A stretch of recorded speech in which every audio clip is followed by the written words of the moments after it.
técnicos básicos de la incineración y el peligro que esto representa al producir una enorme cantidad de nanopartículas que no han sido debidamente medidas y que no hay ningún propósito de medirlas, pero que son extremadamente peligrosas para los seres humanos, el ambiente, especialmente en Puerto Rico, donde sabemos que tenemos unos límites. No podemos seguir caminando y caminando y mudarnos de sitio. Vivimos una isla preciosa, un paraíso, pero que tiene sus límites, y si nosotros ponemos este proyecto de incineración en la isla, pues vamos a estar sumamente en peligro de no poder huir de él. Vamos a tener que quedarnos con él para toda la vida y las consecuencias que esto representa. Así que después el doctor Víctor Ramos procedió a darnos una descripción de los efectos en la salud de las dioxinas, que es una de las principales contaminantes que va a ocurrir de esta incineración. Ahora, luego de este receso, pues vamos a continuar con quizás uno de los grandes amigos de Puerto Rico y que siempre ha estado dispuesto a venir a ayudarnos en esta tarea de poder mantener a nuestro pueblo saludable y librarlo de situaciones que puedan amenazar drásticamente su salud. Tenemos con nosotros al doctor Paul Connett.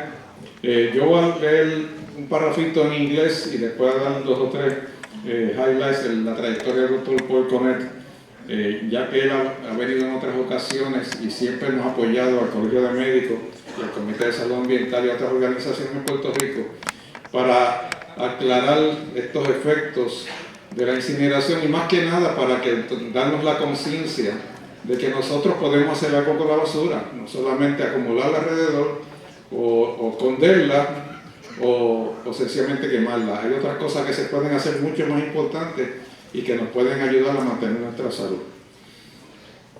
Professor Paul Connett is a graduate of Cambridge University and holds a PhD in chemistry from Dartmouth College. Since 1983, he taught chemistry at St. Lawrence University in Canton, New York, donde actualmente vive. He retired in 2006. Over the past 30 years, since 1985, his research on waste management has taken him to 49 states in the US, 7 provinces in Canada, and 62 countries, where he has given over 2,500, and this is number 2,501, pro bono public presentations. El doctor, ahora continúa en español, doctor Paul Connett ha tenido una batalla oponiéndose a la incineración en St. Lawrence, Nueva York, en el 85. También hizo un video que se llamó Video Active Productions, que produjo y editó 40 videotapes en el manejo de la basura y temas relacionados. Con su esposa Ellen, editó y publicó una página, un periódico, ¿verdad? Semanal que se llamaba Waste Not. Añado a Ellen también porque sé que las señoras ayudan mucho en esto y si no las menciona, pues si puede tener su problemita, ¿no? Ayudó a organizar 3 conferencias de ciudadanos sobre la dioxina en Chapel Hill, North Carolina. Según la trayectoria de Paul Connett, no se ha construido ningún nuevo incinerador en los Estados Unidos o Canadá entre 1997 y el 2013. Solamente hay uno que se está haciendo en West Palm Beach, en Florida.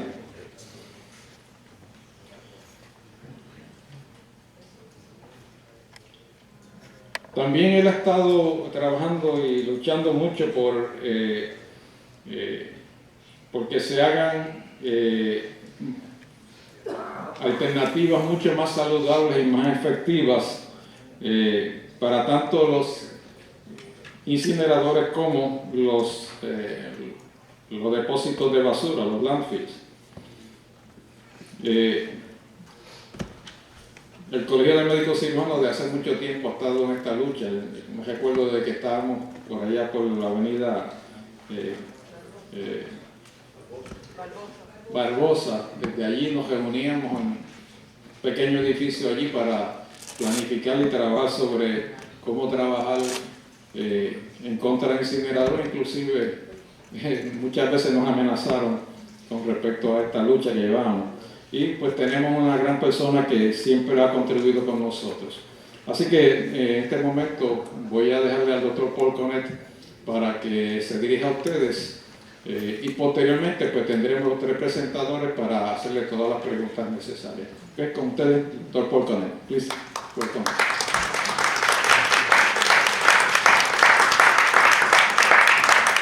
Muchas gracias. Buenas tardes. That's the end of my Spanish. First of all, some very good news. About half an hour ago, I heard on the internet, I read that the mayor of Hawaii County, on the Big Island of Hawaii, cancelled the incinerator proposal.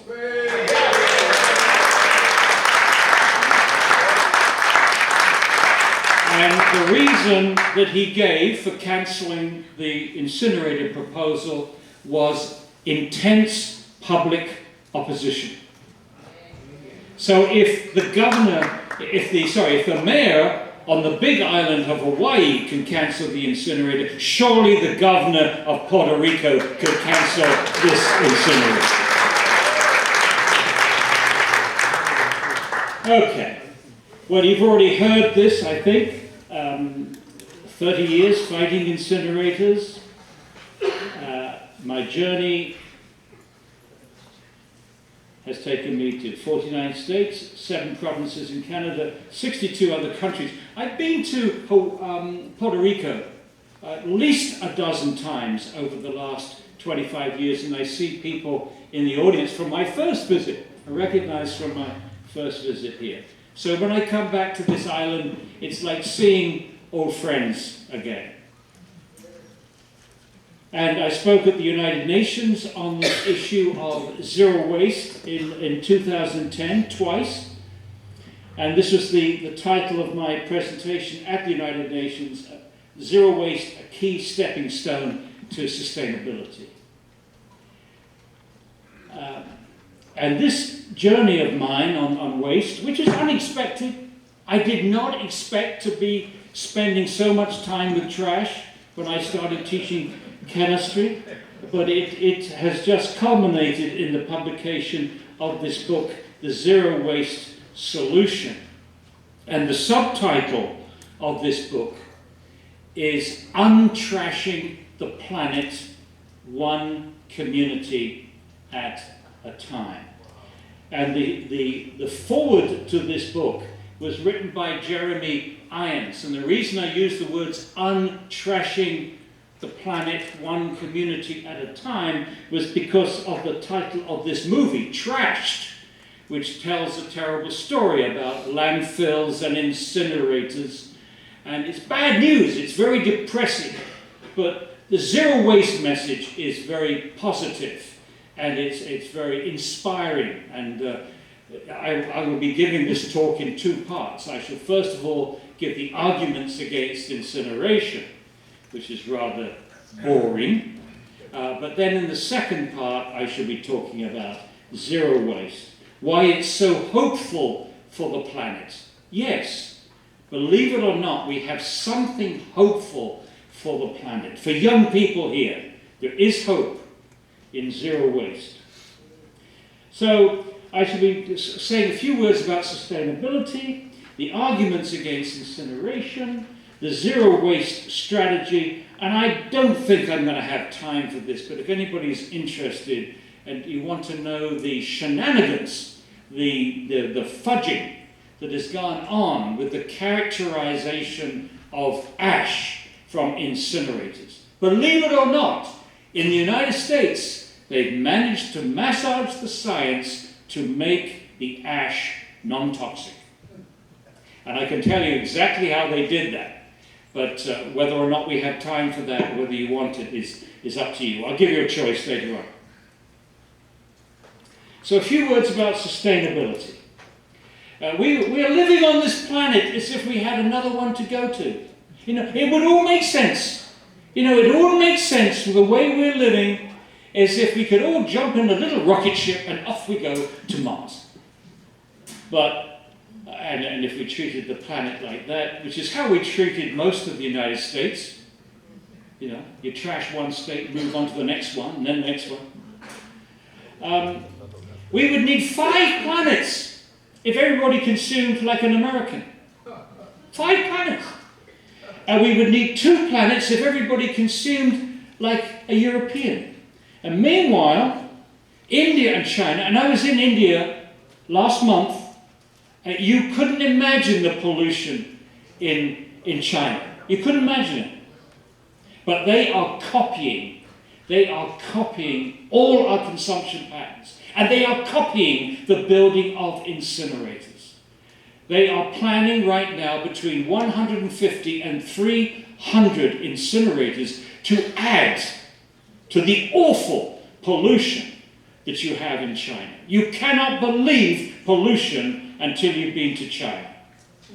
So we have to set a better example. And the best place, in my view, to set that better example is with waste. Especially here on Puerto Rico. You've got a paradise to protect. Not everybody has a paradise. You have a paradise.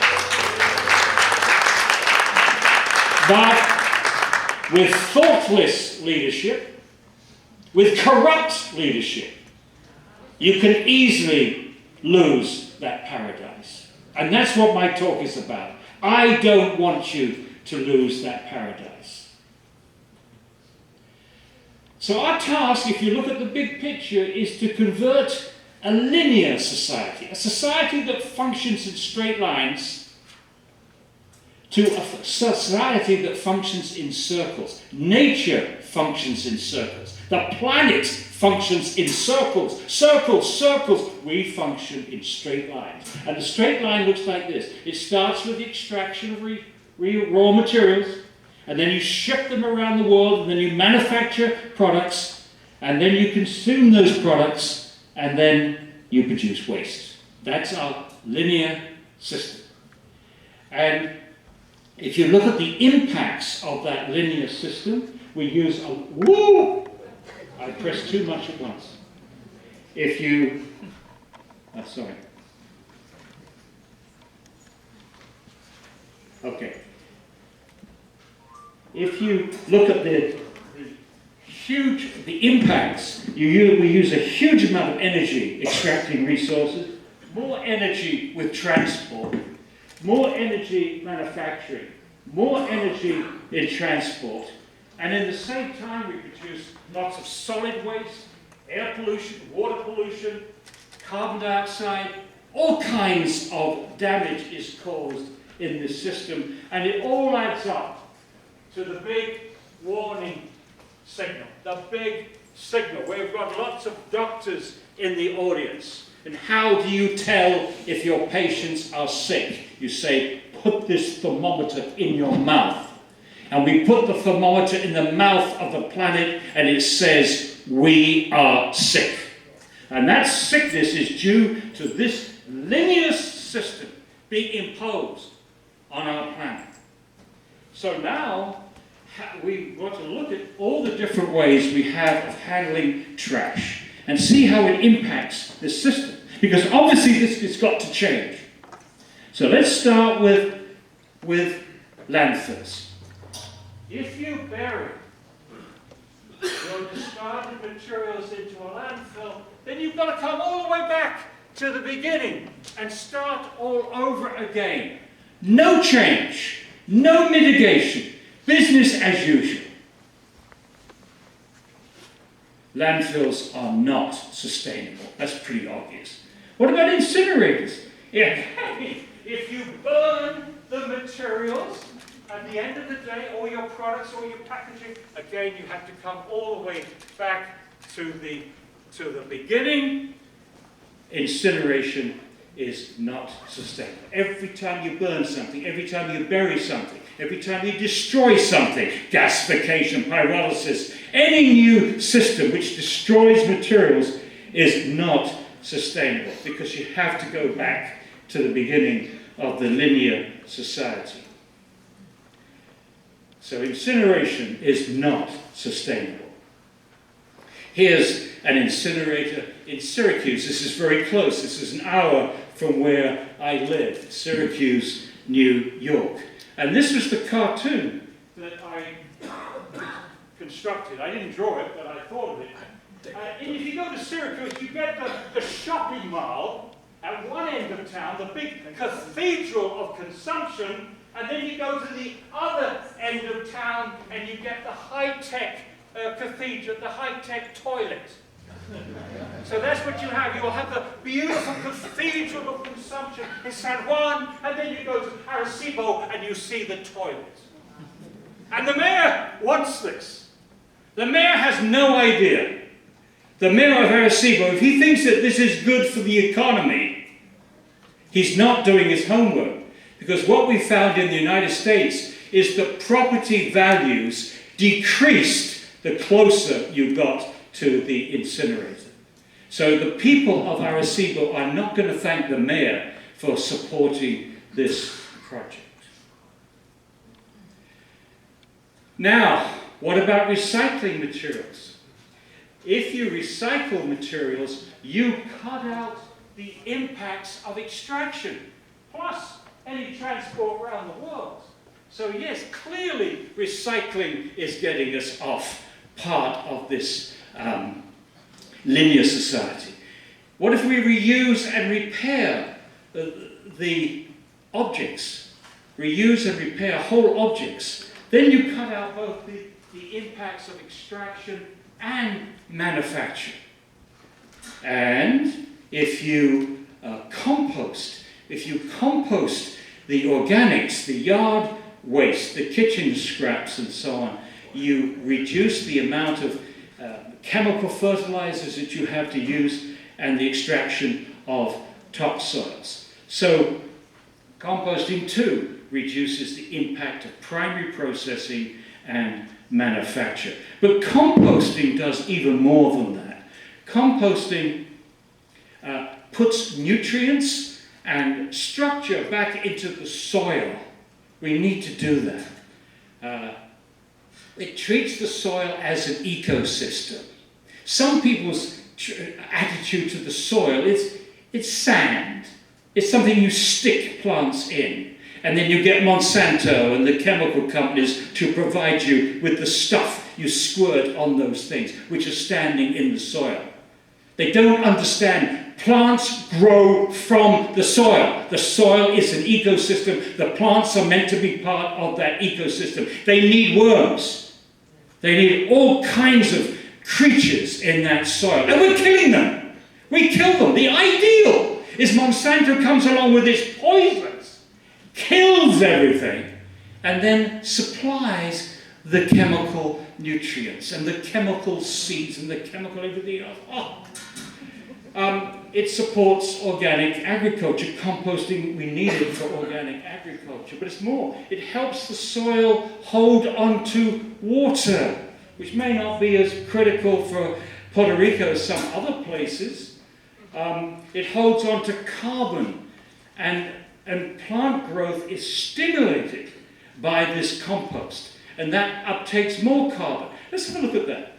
If you look at compost, you see little bits of wood, okay? If you put that into an incinerator, that wood and all the carbon would immediately, as Asfaldo was pointing out, immediately becomes carbon dioxide. But if you put it in the soil, depending on how deep it goes, that carbon will remain in the soil. But it's even more than that. Look at these roots here. When you grow things in soil, the leaves pull the CO2, they pull the carbon dioxide out of the air into the plant, and in some cases, all those roots represent stored carbon. That's carbon that's not contributing to global warming. So there's so much we can get from composting. I'm not going to say forget recycling, but we've had it upside down for years. We thought recycling, recycling, recycling, recycling. No! It should have been composting, composting, composting. That's what we should do. And you can still do it in this lovely fertile island of Puerto Rico. You can compost.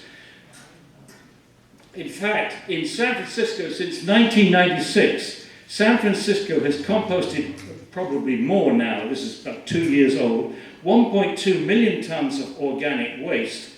And that is the equivalent of saving all the carbon dioxide emissions from all the traffic passing across the Bay Bridge for 3.5 years.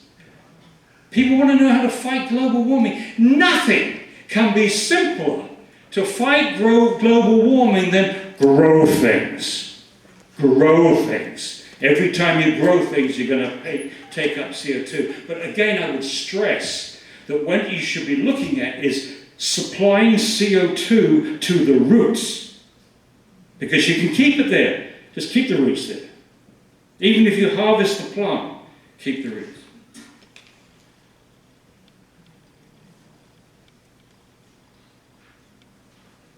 Obviously, the system likes this very, very much. Okay.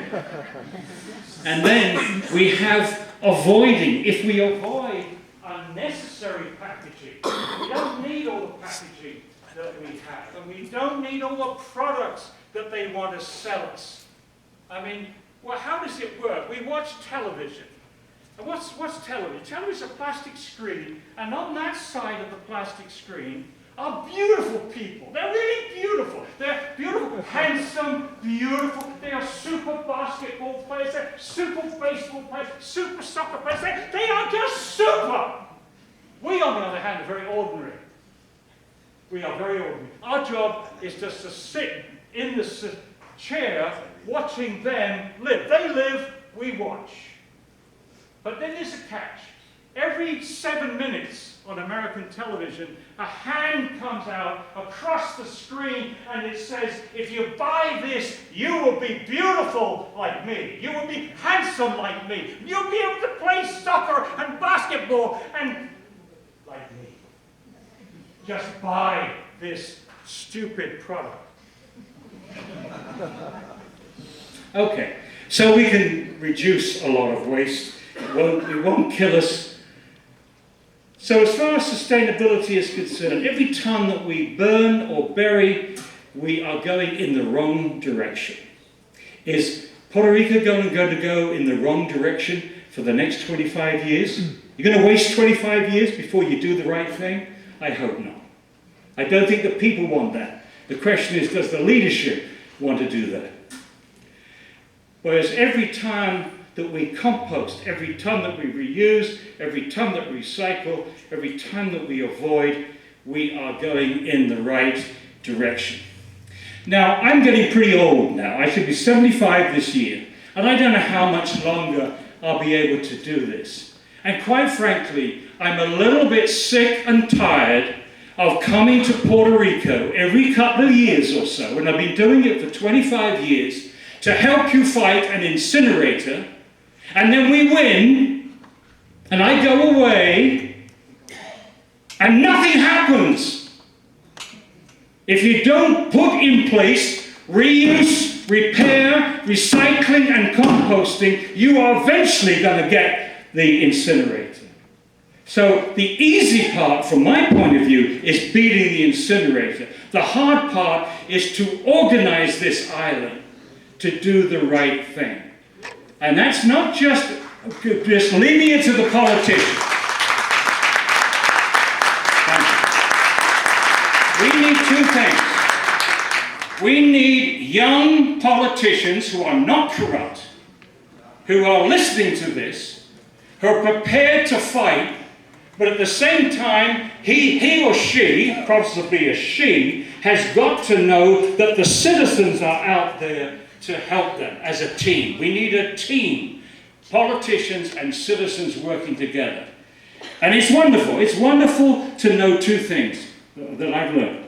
Number one is that you've got the intelligentsia. I reckon that Colegio, Medicos, Sabado, and all the other friends I've made, Tommy here, Tommy Hernandez, you've got the brightest minds on this island on your side.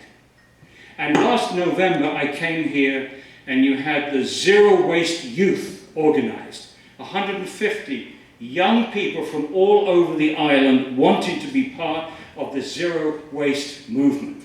So you've got the top and you've got the energy of youth. If you put those together, and I would say introduce them to the leadership, say to the president and the secretary, look, here are members of Colegios Medicos. They can tell you, the brightest minds on this island will tell you this is a silly idea. On the other hand, we've got these young people over here that are prepared to work on the alternative. Would you give them hope, please, Governor? Would you give them hope?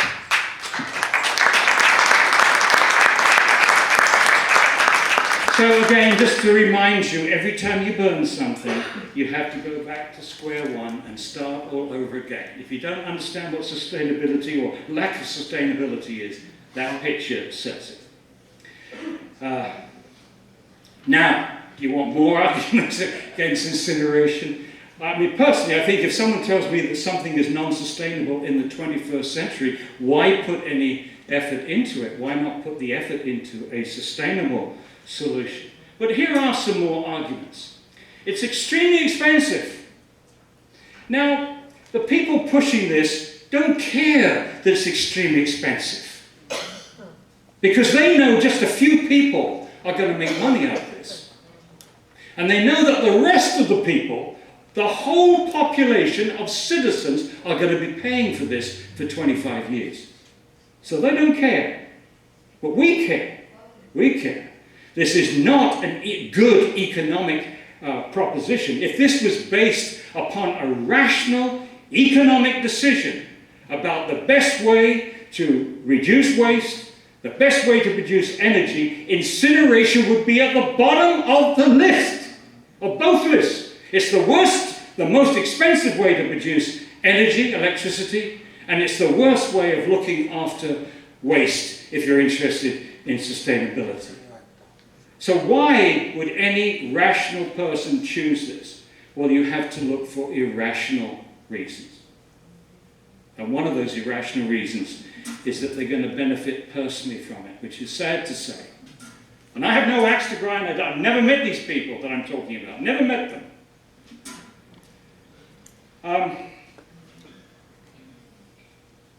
It creates very few jobs. For the huge investment involved in incineration, there's practically very few jobs. So look at this incinerator. This most beautiful incinerator in the whole world. Beautiful, beautiful. Bella, bella, bella.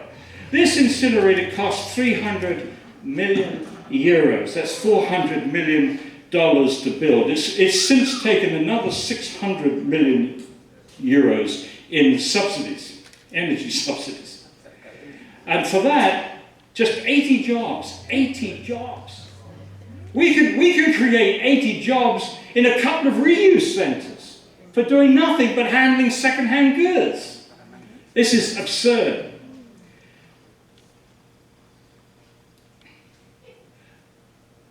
In contrast, the money spent on the zero waste strategy goes into jobs and stays in the community. It wastes valuable resources. This is the typical material that you recover from a recycling operation. Look at it. What do you see there that is not combustible? It's all combustible. Paper, cardboard, plastics, these are all valuable materials that we can recover. Why on earth would you want to burn them? And I think Osvaldo pointed this out with waste to energy. They're called waste to energy. They're waste of energy. Waste of energy. How do you work that out? Far more energy is saved with recycling and reuse than from burning. Let me be very quantitative about this and then I'll explain. Here is the energy that you get back if you recycle. This is the energy you save if you recycle. This is the energy that you get if you burn and create electricity. And this is how much more energy you get from recycling than from burning. When I say more energy from recycling, the amount of energy that you save. And so take this one, PET plastic. 26 times more energy is saved by recycling a ton of PET plastic, the plastic of water bottles, than burning that plastic. How? How is that possible? Well, it goes back to this diagram. When you burn, you can't get any of the energy that you put into that object, either in extraction or in manufacture or in transport. But you've already heard that when you recycle, when you reuse, when you compost, you can cut down on the energy next time round. Okay, thank you, thank you. The trouble is I've got two things to play with now. So some of you in the front row will probably get blinded by this laser. Thank you. So, next, incineration is inflexible and stifles innovation. Let's hear from the home of incineration, Europe. Europe has perceived itself as having so little land in Germany, in Netherlands, in Scandinavia, that they built in a lot of incinerators. But this is what the head of the European Union on Waste Management said in a TV program, sorry, I'll go back again, some time ago. He says, an incinerator needs to be fed for about 20 to 30 years, and in order to be economic,